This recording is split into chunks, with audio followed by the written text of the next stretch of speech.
What's up guys, welcome back to my channel. Today we're going to be talking all things Animal Kingdom, and it is the last of my Disney series. At the very end of this vlog, I'm going to give you all my tips and tricks for Animal Kingdom, but if you missed out, I have been doing this for the other parks that we visited. We also visited Magic Kingdom and Hollywood Studios. In my Hollywood Studios vlog, I also give a bunch of tips on Disney World in general. Fast pass system, rider swap system, things like that. So I will link them both above and down below for you guys to check out. But anyhow, let's get into the Animal Kingdom vlog, and I will see you guys at the end for all the tips and tricks.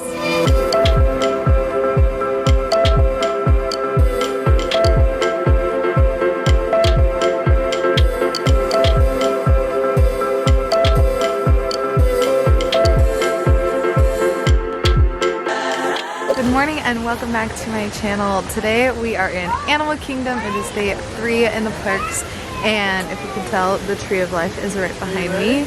We ended yesterday with fireworks and it was such a good night, but today we're here, and of course the first order of business has to be Pandora. We've heard so many awesome things about the new Avatar ride and just about the Pandora land in general. So we're hoping to make it there both this morning as well as tonight, because we've heard you have to go at night because they have it glowing and they have it look so realistic and just like the movie. But anyhow, I just wanted to take you guys along and show you guys our day. Wouldn't be Disney without a million crowds.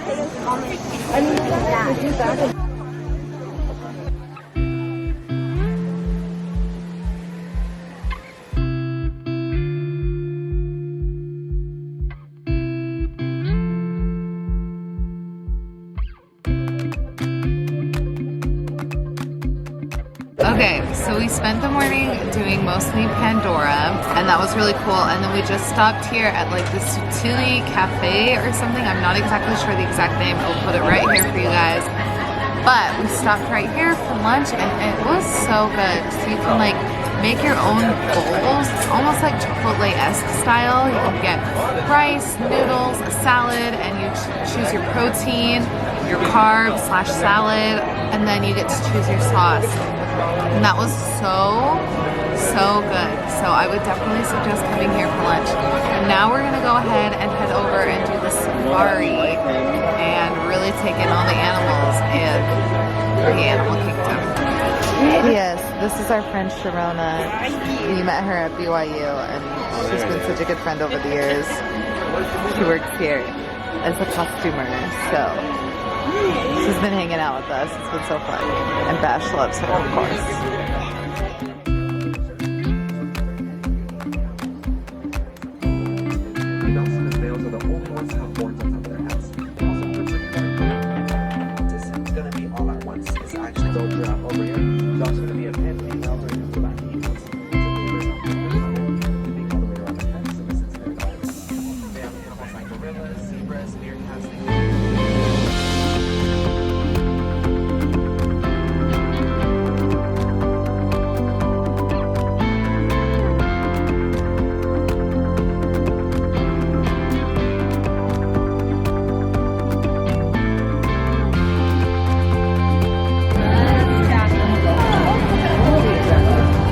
That's my friend Kevin.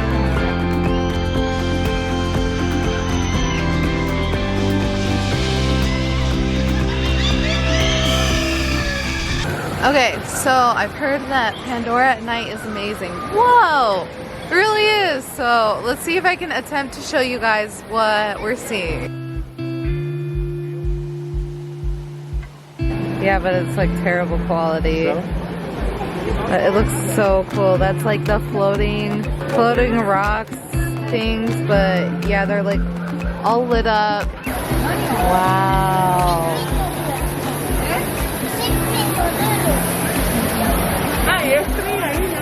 So cool. So they have like glow in the dark mushroom things growing off the trees.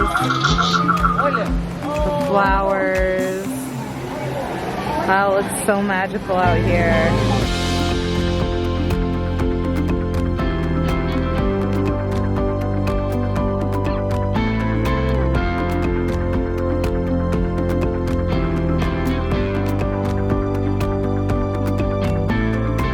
Okay guys, let's talk all things Animal Kingdom. Animal Kingdom is such a cool park. It's so unique in all of the Disney like parks available.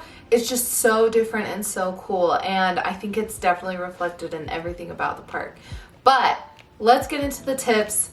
And I have to start with the big one, and that's Pandora. Pandora is this new part, it's this new like area of Animal Kingdom that they've just recently opened, and it's basically all things Avatar. So you get to see like the floating rocks, they have the Banshee ride that you can ride down the river, the Navi River, I believe it's called. I hope I'm saying that right. But anyhow, it's the coolest, like newest thing that they've opened, and I absolutely loved it. But since it's the newest, it's obviously the busiest zone of the park. So here are a couple tips for you guys. So the busiest ride is the ride where you get to ride the Banshees, the dragons, if you could call them, I think that's like what they are. The dragons from Pandora, from Avatar, the movie, and that is obviously like the busiest ride. I think before the park even opened, it was probably a 2-hour wait. But anyhow, if you guys want to ride that ride, and I highly suggest not just riding it once, but riding it twice, I would suggest one, if you can, try to get fast passes for it. We looked and we couldn't get fast passes for it, but if you can, try to get them. However, if you can't get fast passes for them, try to ride it first thing in the morning, and by doing that, I would suggest getting to the park a minimum of 1 hour early. So it's not like Rise of the Resistance where you need a boarding group to ride. It's like any other ride where you get to the park early and then you get in line and go through the line queue. So we got to the park, the day that we went, the park opened at 9 a.m. We got there at 8 a.m. We had gone through security. We were in line to enter the park by 8 a.m. At 8:10 about was when they opened the gates and they kind of let everybody in. Of course, you weren't able to ride rides, but you were able to kind of get into the areas of the park that you wanted and get ready to get in the queues for the lines. So that's what we did. We got into the park, we went straight over to the Sorry, my card was full, so hopefully I can pick up exactly where I left off. We got into the park, we went straight over to the Pandora entrance, just the entrance to the general Pandora area. Pandora, when I say that, I mean the area of the park, not the ride. So the ride is called a Flight of Passage. They do have people that will lead you through a very like crazy and very snaked, very long line, but just keep following that and just keep trusting the system. Like I said, we got into the park by 8:10 a.m. And by 9 a.m. when the park officially opened, we were already on the rides, and we were like, there were lots of people in front of us, like lots of people. I do believe that they let people ride earlier than 9 a.m. But like I said, you just want to get there as soon as you can. So get there an hour early so that you can ride at least once. I think that the biggest influx is in the morning and it kind of fades off at the end of the day. But I still think that the long, like I never saw it go below like an hour and a half wait. So save your guys an hour and a half and don't wait in that line. Like hurry up, get there first thing, do it as fast as you can, and it will be so worth it. It's such a fun ride. So to give you a general idea of it, it's kind of like soaring over California in Disneyland / soaring over the world. It used to be California, now it's the world. It's like a mix of that and the ride in Hogwarts at Harry Potter World. So it's a little bit more like woo, but it's not like wild. And I get so motion sick on the Harry Potter Hogwarts ride, but I didn't get motion sick on this ride. So, but it's really cool because you really feel like you're riding the Banshee. You can feel the wind gushing. You can feel like they have it so you can feel like the lungs expand on the Banshee. It really is like it puts you in that zone. And it's also 3D. So if you didn't know that, there you go. But other than that, I'm not going to say anything more about it. You guys just have to go ride it. It's a really cool experience, and I think that you guys will love it. I think that it's popular for a reason. Also, as a general and whole, like Pandora itself, just the area is so incredible. The amount of detail that they put into the land is amazing. So we went first thing in the morning, like I said, but we also went at night we've just heard that it's really cool, and it really is amazing. So when you go in the morning, when you go in the day, you can see like, you know, the floating rocks, you can see all the plants and how they incorporated not just like plants that we find here on Earth, but also plants that they have in the movie, in Avatar, like not earthly. And then it's really cool when you go out at night because the plants light up, the rivers light up, the floors light up. It's so cool. The amount of detail that they put into it, even down to like the background music and just the natural noises that you hear throughout the whole thing. You really truly feel like you have stepped into a different world. So Disney does it again. They always do it. They always make you feel like you are in the middle of that movie, and they did it again. So I wholeheartedly 100% recommend not only going in the morning or during the day, but you have to go back at night. Even if you don't ride anything at night, you have to go back at least to just walk around and experience Pandora at night because it's beautiful. Okay, the next thing is the rides that I recommend getting fast passes for. Like I said, obviously you have to get, if you can, because it's like the #1 thing to do in Animal Kingdom right now, the Flight of Passage. If you can't, ride it first thing, but if you can, try to get those first thing. The next thing I would suggest is the Navi River Journey. It's also another ride in Pandora. It's kind of close to Small World, but you ride around in Pandora, and it's really cool, and the animatronics and the effects that they have, I feel like are next level Disney. They're really stepping it up. So I feel like they've already like done so much, but I feel like it just went up that much more, like the quality and production of it all. So highly recommend that. Oh, the next one would be Expedition Everest. That's the roller coaster that they have. It is like, I mean, some people say it's like the Matterhorn of Disney World, but I think the Matterhorn is actually a terrible ride and it's super jerky. But this one is so much fun. It's a little more like intense, more high adventure. I would say it's closer to like Space Mountain. It's like Space Mountain meets Matterhorn meets what's that called? Big Thunder Mountain. I feel like it's all three of them together, but it's so much fun. I highly suggest that one. And then, hold on, it's getting dark out here. And then last but not least, I always suggest doing the safari. The safari is so cool because it's not like the Jungle Cruise where you like ride around and like it's like comical and you experience like you have encounters with like fake animals. Like you really get to see the animals and you get to learn about them, and it's just so cool because you can get like fairly close to the animals. I mean, not like you could touch them or anything, by no means, you know, but it's like you're really going on a safari through Africa where you can have like semi-decent close encounters with some of these animals. Okay, so the next thing I'm gonna recommend is food. So we ate at only 2 places there. We didn't even get any churros that day.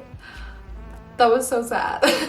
But anyways, the places that we ate were really good. So I'll start with my least favorite of the 2, and that was the Yik and Yak. What is it? Oh, Yak and Yeti, not Yik and Yak, LOL. Dumb. Anyhow, Yak and Yeti. So there's a Yak and Yeti restaurant, which is obviously sit down. It's a little bit nicer. But then right next door to that is the Yak and Yeti. It's like a cafe. It shares the same kitchen as the restaurant, and it has the same quality food, but just like, you know, smaller portions, kind of different things. But it shares the same restaurant, so you know you're getting quality food, but it's less expensive, and it's just an easier, more casual option for you guys. So we ate there. I think we got the fried rice. I got the grilled shrimp. Oh no, I got the tempura shrimp, which was good. We got burgers. It was so good. So I highly suggest that. I think that was a really good and nice like casual option for you guys. Another place that we ate, the second place that we ate, that I 100% recommend, like everybody needs to eat here if you go to Disney World or if you go to Animal Kingdom, is Satuli Canteen. And it's in Pandora. It's right next to the exit of the Flight of Passage. They have such good food. So it's like a create your own bowl, salad, noodle, rice dish, kind of whatever you want. We actually almost ate there twice. We almost ate there for lunch and dinner.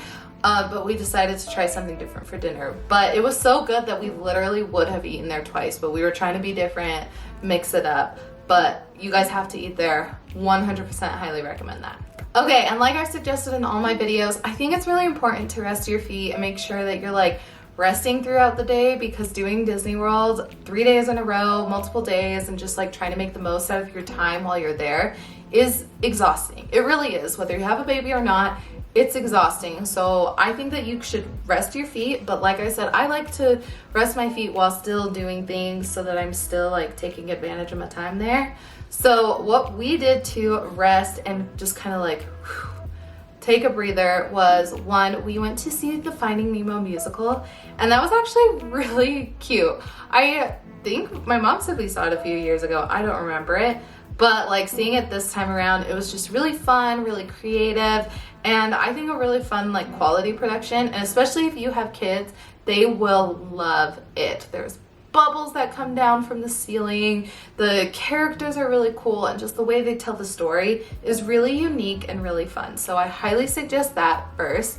And then second is the Lion King musical that they have. And it's not like the Lion King story. They don't tell the story. It's not like Finding Nemo the musical where they turn the whole movie into a musical and tell you the whole storyline.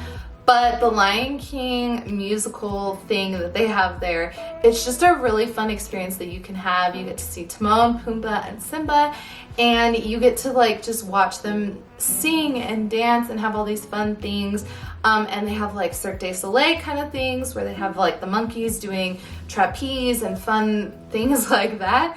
They also had a fire knife dancer, which was so cool. So I highly, highly suggest going to see that. That is fun for kids. It is fun for adults who grew up watching The Lion King, and it's just plain good entertainment. So highly suggest doing that to rest your feet, get in some AC, and just chill out for, 20-30 minutes. Okay, the last thing is at the end of the night, they have a night show as well. I feel like all the parks have something going for them at night. So at the Animal Kingdom, it's the Rivers of Light show. I keep wanting to say River of Lights because that's something that they do in New Mexico. But anyhows, the Rivers of Light show is actually quite cool. We went to go see it for the very first time, and I would say it's something like Fantasmic, but only like in the sense of like they just have the projections on the waters, and it's really cool. And they do like, it's really highly focused on animals, obviously, and not really so much on like Disney and like Disney productions and Disney movies, but mostly just on animals. But it's really cool, and I would recommend seeing it. However, I don't think it is like up to Fantasmic, World of Color, fireworks production. So I actually, like, if you want to go see it, I think it's a good idea, but I actually would suggest taking advantage of the nighttime and riding rides. I think that's what we would do. Now that we've seen it, we would definitely go and like take advantage of the park being empty. We found that like it felt like Animal Kingdom emptied out really like a lot at the end of the night. By like 6:30, I think the park was open till 8. So like 6:30ish, we found that like it just felt so much emptier than it had all day. It felt like everybody had left. And so when we went to go see this Rivers of Light show, we noticed like Everest was like an hour queue all day, an hour wait time all day. It was only 20 minutes, and there was an hour till the park had to close. So I would recommend taking advantage of like the end of the day and it being empty. That might have been like an anomaly, and it might not always be empty at night, but it really was when we went. And so I would suggest, if you like, to not go see Rivers of Light and to go take advantage of just the park being empty and ride what you can. Even if you're riding Everest 85 times, or you run from Everest to dinosaurs, kind of whatever, I would just highly suggest taking advantage of the park being empty. I think that people might leave to go to the other parks because they have bigger, higher quality productions that go on at night. I'm not sure why everybody left, but they did. So I would highly suggest taking advantage of that and riding the rides rather than seeing Rivers of Light. But I do think that Rivers of Light was also like cool and different than the other night shows.